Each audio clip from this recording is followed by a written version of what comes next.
I decided to film this right now because my sugar went low and I have to stop cleaning house right now anyways. So the thing that I wanted to film today was to just talk a little bit about fortitude and patience and suffering, and also a little bit about hospitality and also about forgiveness.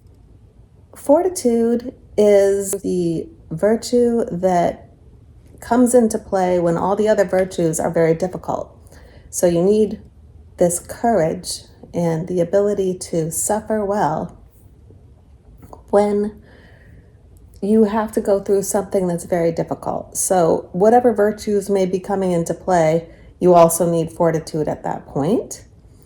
And it's something that I realize is something that I really need very much, especially the patience and suffering, the ability to just maintain equanimity, which in my definition of equanimity is staying clear-headed and not freaking out, being able to stop, and even if not being clear-headed, being able to remain calm enough to not make quick decisions or open my mouth or any of those things, and to be able to not have a fear about it, not to resist doing what is good when it's difficult. And it comes into play as well when it comes to just any part of being diligent about the things that we need to do in life. So like this morning, I'm cleaning on a Saturday morning, which is not unusual, but it's, to do it first thing in the morning before I'm even having my shower. So hospitality, okay? So as you know, I'm cleaning, and a weekend would be when I would get a chance to do that anyways. However, I also have company coming today, and the company is loved ones of mine. And these loved ones are people that I did not used to get along with. Many years ago, we had a very, very, very terrible relationship. I mean, anyway, we tried, I guess, to the best of our abilities, but I don't know about them, but my abilities were terrible. I can't do a post-mortem on how they behaved back then, but because we're all different. So, we're all different, and we were definitely all judging each other to some degree. And I can look back and say that them judging me was probably not as wrong as I had thought at the time, because I really was, as I say, freaking out. I was freaking out at the time. So fortitude and forgiveness. The forgiveness part comes in at every step of the way in relationships, but also the fortitude comes into play in all the steps of forgiveness. What was really coming to my mind was the difficulty always was wanting to open up my doors and hospitality, in general, and, because I'm an introvert, and also to be able to not be fearful of the kinds of interactions that we might have. So a lot of that improved over time on both sides, but I have to say that, an awful lot of it was within me.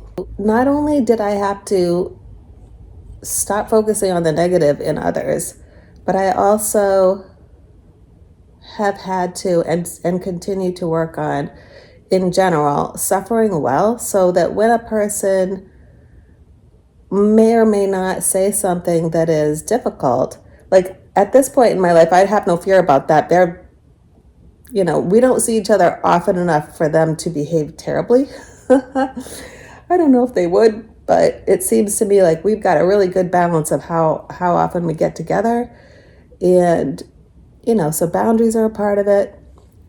However, just recognizing and accepting lovingly that for now, everybody is the way that they are. And yes, there are differences, but there are also wonderful differences, and God's will, and also the different parts. If you break down fortitude, I don't have the list in front of me right now, but fortitude breaks down into these other virtues. So there's magnanimity, magnificence, which actually I think has to do with like being a, what do you call it?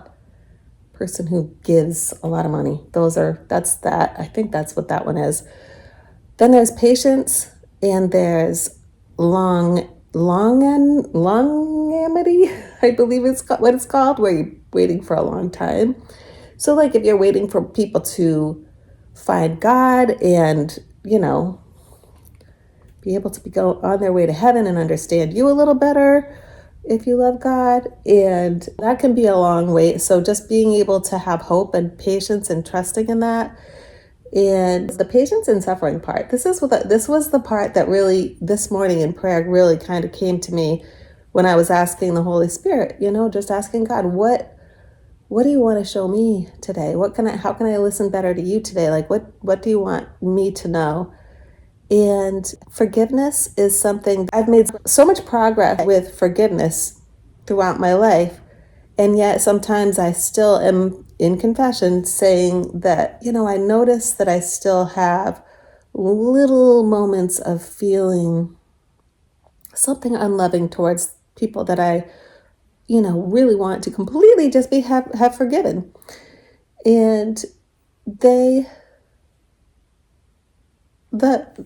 thing that came to me, though, that the Holy Spirit, I felt like was telling me, was that not fighting back, having the fortitude, basically having the fortitude about the suffering in relationships. And fortitude is a thing that I really need to work on. As I mentioned, I don't think I mentioned it specifically in the last video, but all of the things that I was talking about require fortitude. I mean, everything does. Everything requires fortitude. Anyway, so in forcing myself to make a video when I haven't even had a shower and my sugar's low and I'm in the middle of cleaning and should be getting that done, forcing myself to clean in the first place, first thing in the morning, all these things, they are very small, but everything that we do, if we can practice that in joy, because we know that we can offer it for souls, like Saint Jacinta, I don't know if you remember who she was, but little girl who died a horrible death and offered it all for souls. She's got to be sitting in the highest choirs of angels right now, taking the spot of some fallen angel. But she once said to her good friend, our cousin, Lucia, that she was very lucky that her family treated her so badly because she always had such suffering to offer for souls. And this must have been before Jacinta got sick. But anyways, so offering things for souls is another way to increase fortitude, because there's nothing that happens to us that's actually doesn't have value. So when we are going through anything that is against our will and therefore in any way creates suffering, and I don't mean against our will like something's forced on us, I mean like it wouldn't be our choice, let's put it that way. It wouldn't be our ideal. Anything that creates the smallest suffering has the value that it can be offered, and Therese de Lisieux talked about that all the time. Anyway, so we can save souls all day long, all these things. And anyway, I don't know if any of that was really clear, but these are some of the things that I've been thinking about. So here's my video for today. I hope you have a beautiful day and that you ask God to help you grow in fortitude, because it'll help you with everything else, absolutely everything else. All right, have a great day.